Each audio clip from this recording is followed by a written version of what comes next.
Hello, welcome back to my channel. Hi, my name is Freddie, and so on Saturday I had I tried reading one book at one sitting at the library, um, and and the reading experience did not turn out well for me because I did not like the book. I finished it, but I did not like it. But I also felt kind of bittersweet about that because I mean the bitter part was that I did not like the book, but the sweet part was that I have my first 1-star book of the year. Yeah, diversity for my reading log.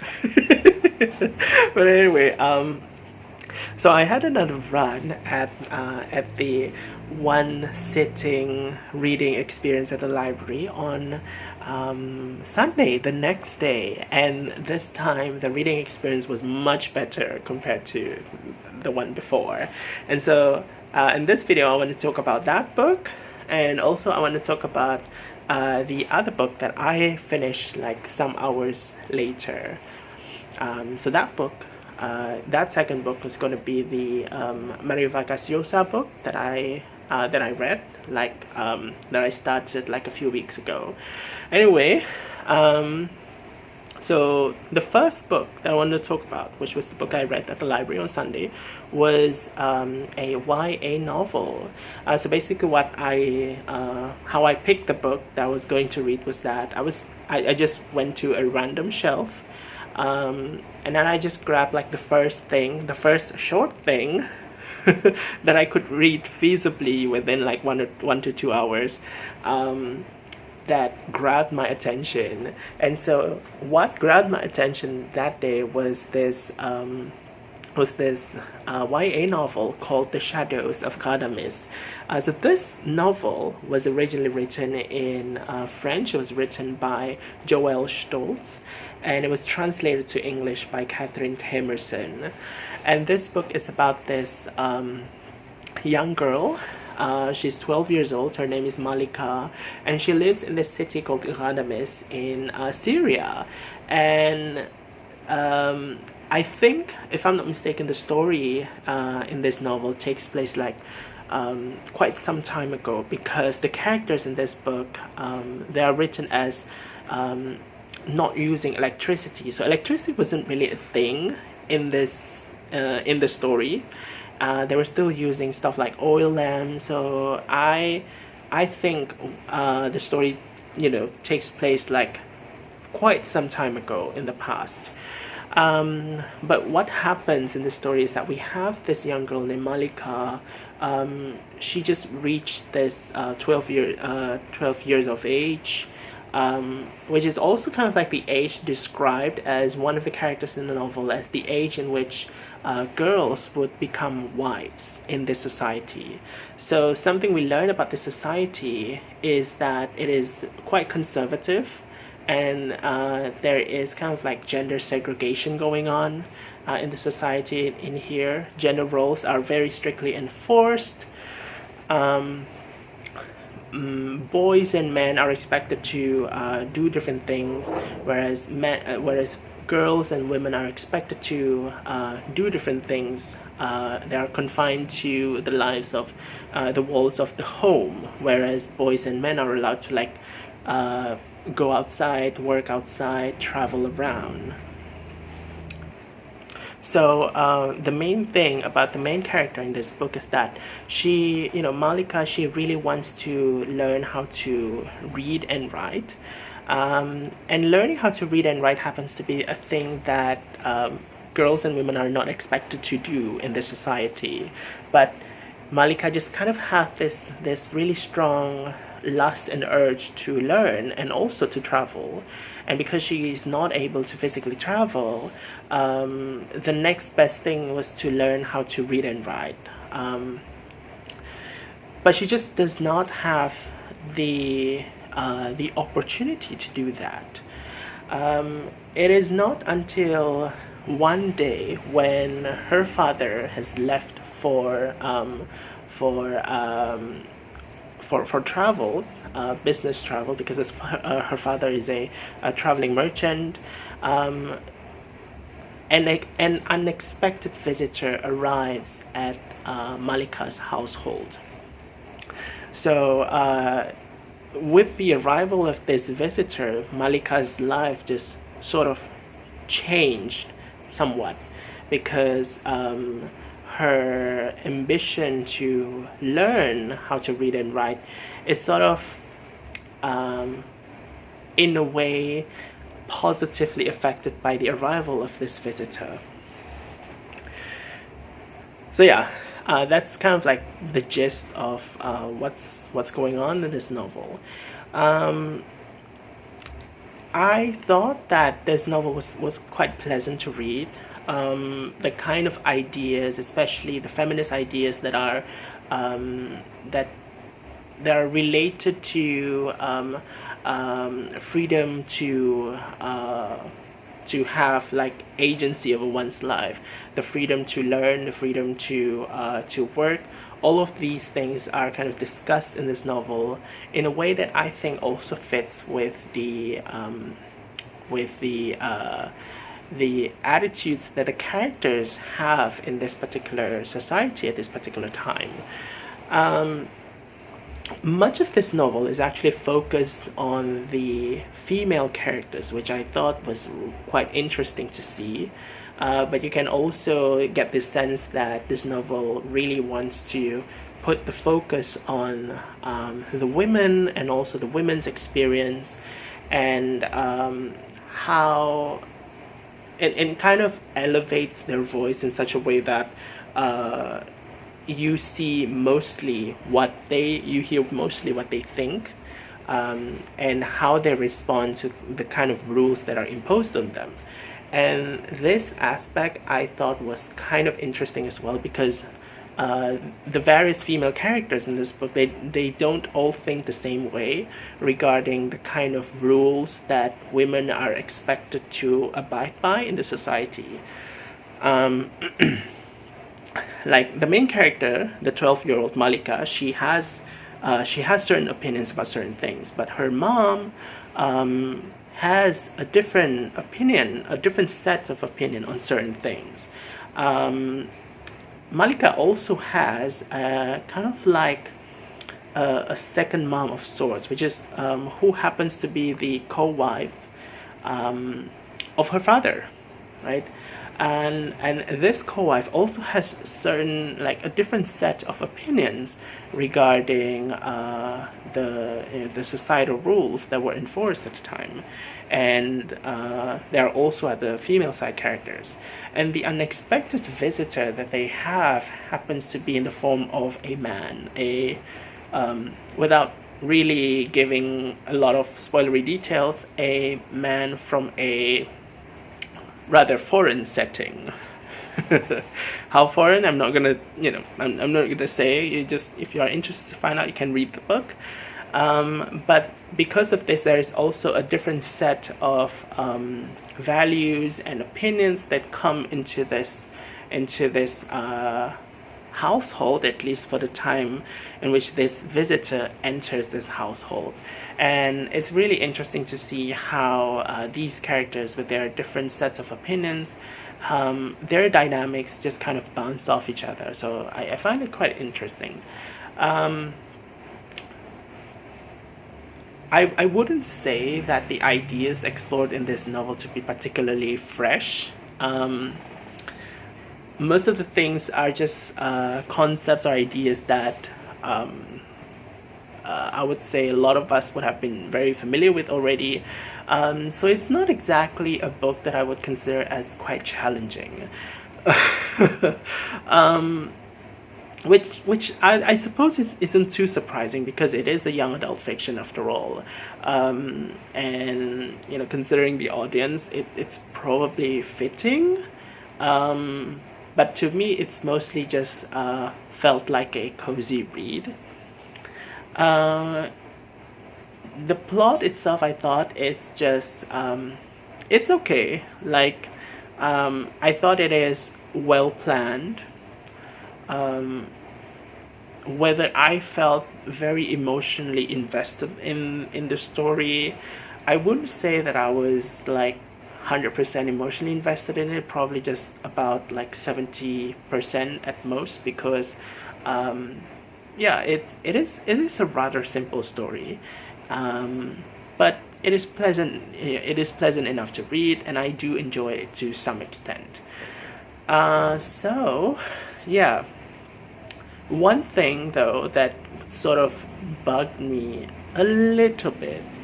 Well, I wouldn't say it bugged me. Maybe at most it nagged me a little bit, or rather something that I do feel like, something that I kind of question is that this book is written from the point of view of a writer who is probably not Syrian, and so the point of view of the writer in this book, I'm not sure how much of the the life circumstance of the writer sort of influences the portrayal of women in this particularly conservative society, because there is a very strong, I would say, inclination to portray the society as super restrictive and super conservative, especially towards women. And I personally do agree with that assessment, like, of the society, because I also think that, from my point of view, this society does in fact look very, I would say, aggressively restrictive. But I also wonder, like, how much of that portrayal is also due to the kind of like the Western perspective of the author. So that is something that I just wonder. Like, it's not something that I strongly like, I wouldn't say I wouldn't say that it's an I'm attacking that point. Like, it's just something that I wonder, Anyway, yeah, this book was much better reading experience compared to the one before. And one bit that I would say made it felt much better also was the portrayal of women, which obviously this book is all about women's experience. But compared to The Minister, which I've read the day before that, women characters, in which, in The Minister, women characters are written as this simpleton, or someone who does not understand politics, who do not care about politics, who do not care about the society, who just kind of, who are very simple-minded, basically. And it was so different. It was so different, and I felt that there is a little bit of irony that I ended up reading a book which centers around women's experience the next day. So yeah, that's The Shadows of Ghadames by Joëlle Stolz. So the second book I'm going to talk about, let me just grab the book. I'm not sure where I put it, so I just kind of like, I can hold it to you guys. Okay, here we go. It just magically appears here. So yeah, this is In Praise of the Stepmother by Vargas Llosa. This book was something that I started like a few weeks ago, but it is a short book. I actually expected to read this book quite quickly, but somehow I took my time with it. But anyway, I finished it, and I had some mixed opinions about this book. Oh. So this book is, okay, the plot of this book is about this household. It consists of the husband named Don Rigoberto, and the husband's second wife called Doña Lucrecia, and also the kid named Alfonso. And in the background there is also a maid called Justiniana. And so basically Don Rigoberto really loves loves his second wife, because Doña Lucrecia is like super, super, super hot. And a significant chunk of this book, especially towards the beginning, focuses on how the kind of exaltation that Don Rigoberto expresses towards his second wife, like how hot she is, how beautiful her body is, how great it is to have sex with her, and all of those kinds of stuff. But early on, we are also introduced to the beginning of the dynamics between Doña Lucrecia and also her stepson, Alfonso. So Alfonso is like really young. He's underage. He's a school kid. So already at the point in which we meet them together, we already sense that there is some kind of sexual tension between Doña Lucrecia and also Alfonso, suggesting that there is something kind of lurking behind the scenes, like beneath their interaction, like awkward interaction. There is something that kind of resembles some kind of attraction, either romantic or sexual attraction, which kind of gives a hint that this book is going to explore some rather taboo topics. And the novel just kind of takes off from there. It would eventually develop this relationship that Doña Lucrecia has with Alfonso in a rather dramatic way. And we would eventually see how that relationship evolves. At the same time, we also see in parallel how Doña Lucrecia and also Don Rigoberto's relationship just kind of like happens, in parallel. So, at the same time, this book also does other things. Like, aside from showing us what's going on with the relationships between these characters, right? Which is like what I consider the main plot. Not exactly a subplot, but this book also kind of shows in great detail the attitudes of the characters, especially Doña Lucrecia and also especially Don Rigoberto's, their attitudes on their own bodies, their own perception of their own beauty, their youth,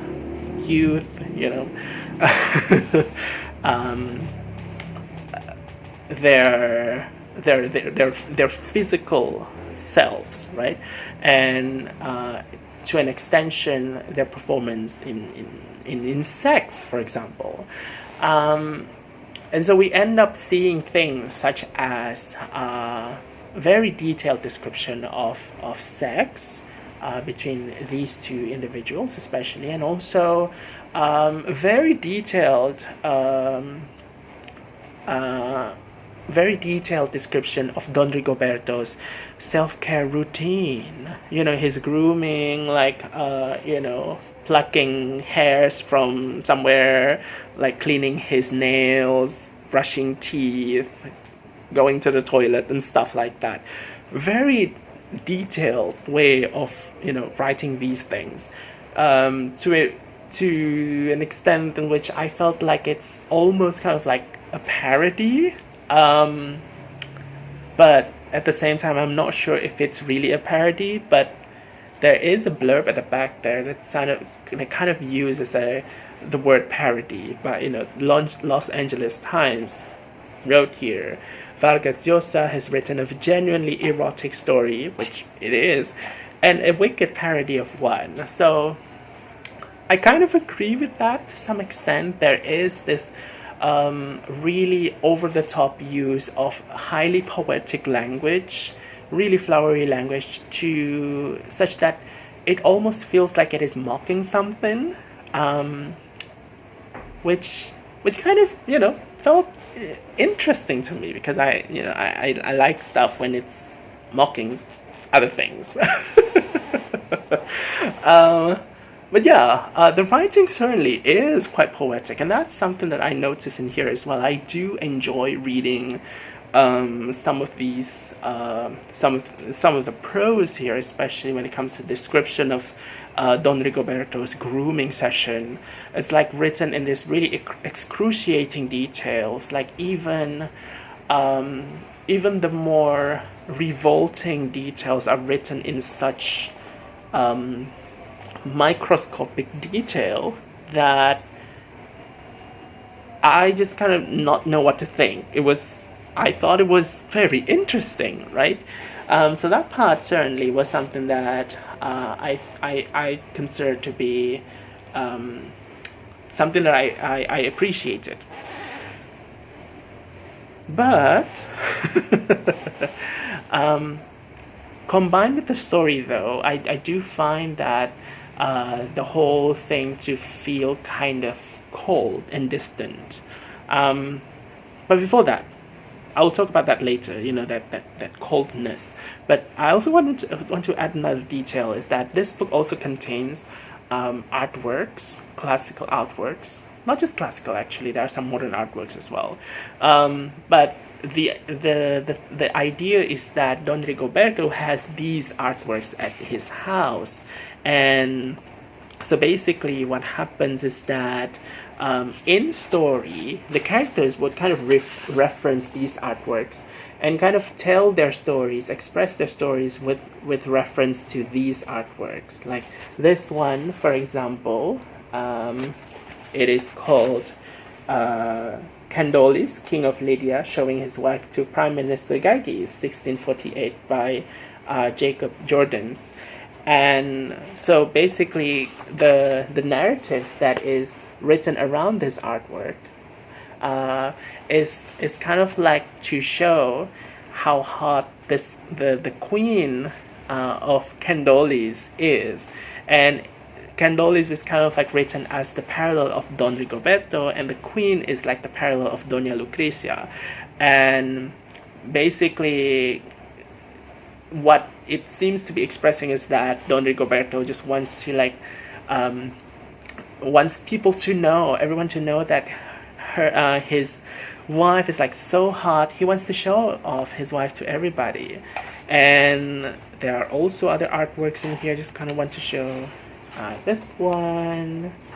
So this one is called Diana at the Bath, 1742, by François Boucher. This one, and an abstract artwork. This is by Fernando de Chislo, Road to Mendieta 10, 1977. So yeah, those are just some of the artworks that are featured in here, and the certain sections of the story certainly revolves around the artwork, or kind of like have some kind of conversation with these artwork. So that part is also another interesting part. But I also find that this novel just felt kind of cold to me, especially when it comes to descriptions of the forbidden relationship between Doña Lucrecia and their stepson Alfonso. The development of that story, the plot of that story is actually kind of simple. Like, there's nothing like super about it. Like, it's just a story of a forbidden relationship of sorts, right? So you do get that sense that something ominous is probably going to happen, but how it's going to happen, well, you're just going to have to read it. But yeah, coupled with the flowery language, while I appreciate the flowery language, at face value, they just didn't really elicit any great emotional impact in me. Like, I read them and I felt that, okay, there's some kind of frigidity, that I got from the writing, which I think is kind of bizarre. There are really detailed writings on the characters having sex, on really, detailed writings on bodily function and bodily fluids. And if you are squeamish about these kinds of things, consider this as a trigger warning. But most of the time, I just felt like there is something about these writings that just felt kind of like padding to me. It just didn't do anything. Like, okay, these guys have intercourse. Okay, so when are you gonna stop and actually have a story? Although it is part of the story, but still, I just didn't really find myself engaging with that aspect of this book. So I would say I give this book about 3 out of 5 stars. It's like a combination of 3 and 2 stars, because, you know, it's there but it's not there. But I'm still interested in reading more by Mario Vargas Llosa. Yeah, because last time when I was introduced to Gabriel Garcia Marquez, right, whenever there are writings about him, I would see the name of Mario Vargas Llosa popping up constantly, right? And I was really intrigued, but that was like, you know, 10 years ago, more than 10 years ago, when I first read something by Garcia Marquez.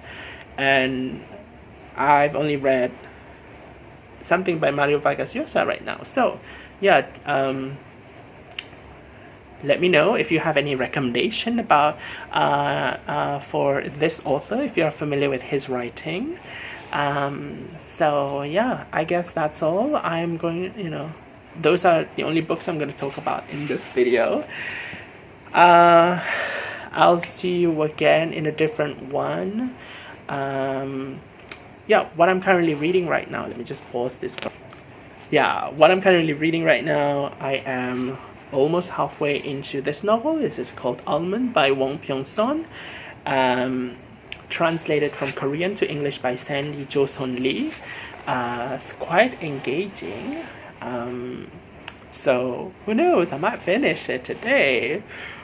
Fingers crossed. But yeah, anyway, I'll see you again in a different video. So until then, take care. Thanks for listening, and